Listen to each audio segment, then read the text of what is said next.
Hey everybody, Alex Death Reaper here playing some Starcraft 2.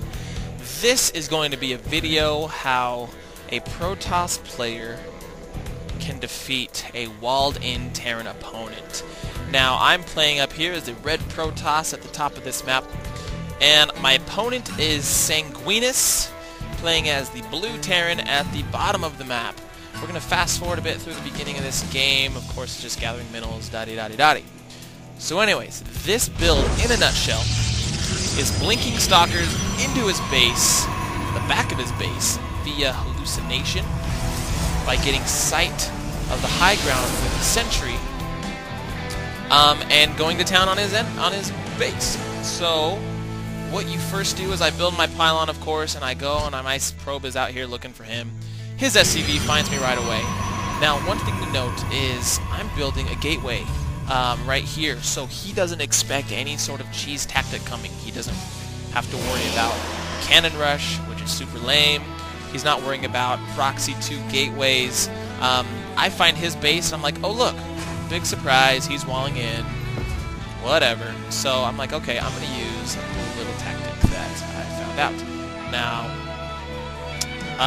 at my base, he's just going to town on this pylon. Anyways, this gateway's coming up, so he doesn't have to worry about anything. That's really important when using this strategy, is that your enemy Terran opponent doesn't expect anything. You want to make him feel comfortable and safe. So what I did is I built a pylon right outside behind his base. Now with this build, you actually want to build your pylon a little bit further away, preferably behind some tall grass, that way he can't see it, but further away from his cliff, so that if he builds maybe a supply depot up here or happens to come by here, he doesn't see you underneath his base. So I put my probe down here, that way he thinks that I'm just, you know, leaving a probe here by accident, so he doesn't think I'm worrying about proxying him or anything, making him feel more comfortable. So meanwhile, he's getting a barracks going, building up some Marines. Back at my base, I'm building a cybernetics core, and I built an assimilator right off the bat. As soon as you get your cybernetics core coming in, you want to build your assimilator, that way you can get gas really fast. So here I'm building another pylon, and my second gateway, and my second gas. Gas is really important for this build. You don't want anything to slow you down when you're producing all your stalkers. And also, you want to start researching Warpgate as soon as you get 50 gas. As soon as you can research Warpgate, you get it and you chrono boost it as many times as you can. And immediately after, you want to research Hallucination. So this gas is up, and I get 3 probes in it right away. Just FYI, 3 probes, or 3 SCVs, or 3 drones. Mining gas is the max you can have with the most efficiency. Any more is just wasting time, and any less isn't getting you as fast. So here I'm getting my 3rd and 4th gateway while chrono boosting out Warpgate technology. Back at his base, he has his 2 barracks up. He's building a factory. He's getting his 2nd gas up. Luckily, he didn't do a Reaper rush of any sort. That would kind of set my build off of its groove and would force me to warp in some Zealots, or actually some Stalkers, to get those Reapers out of the base. So he is building a tech lab and a reactor. So he's going for some Marauders and, of course, lots of Marines. And my probe is still just hanging outside of his base. I could have brought my probe back home, just to help get some gas or something, but wasn't really that important. So Warpgate technology is almost done. Hallucination will be chrono boosted immediately following after. And for some reason I built a forge. You actually want to build a Twilight Council. This is the first time I've done this build. And I probably thought I was building a Twilight Council, and it was actually a forge. My bad, but that's okay, whatever. It doesn't really change anything. Forges are good to have anyways, just, you know, not if you're going to be using this tactic that I'm using.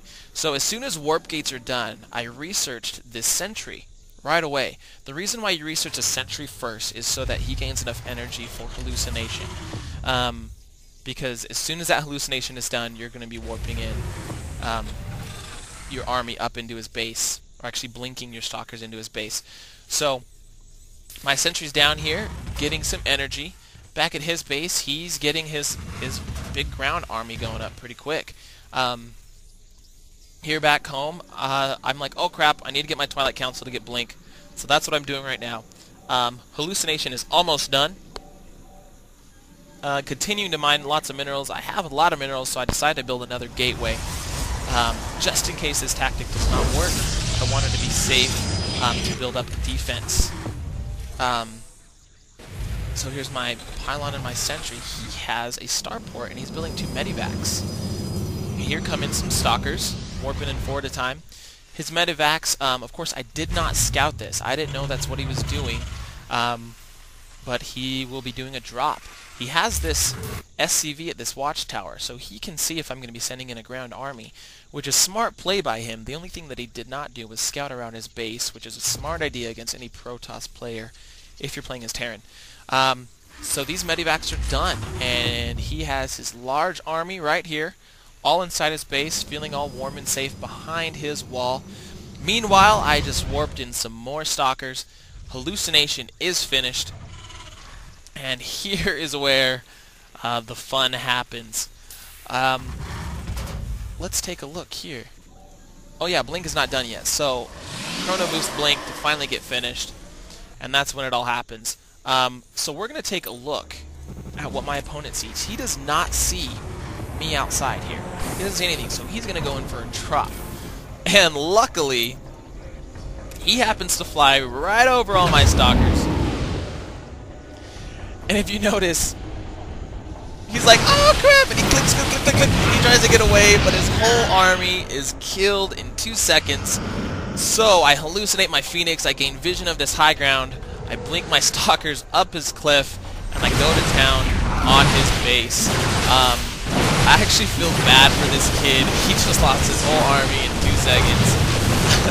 I want to go back and watch that again one more time. That was really funny.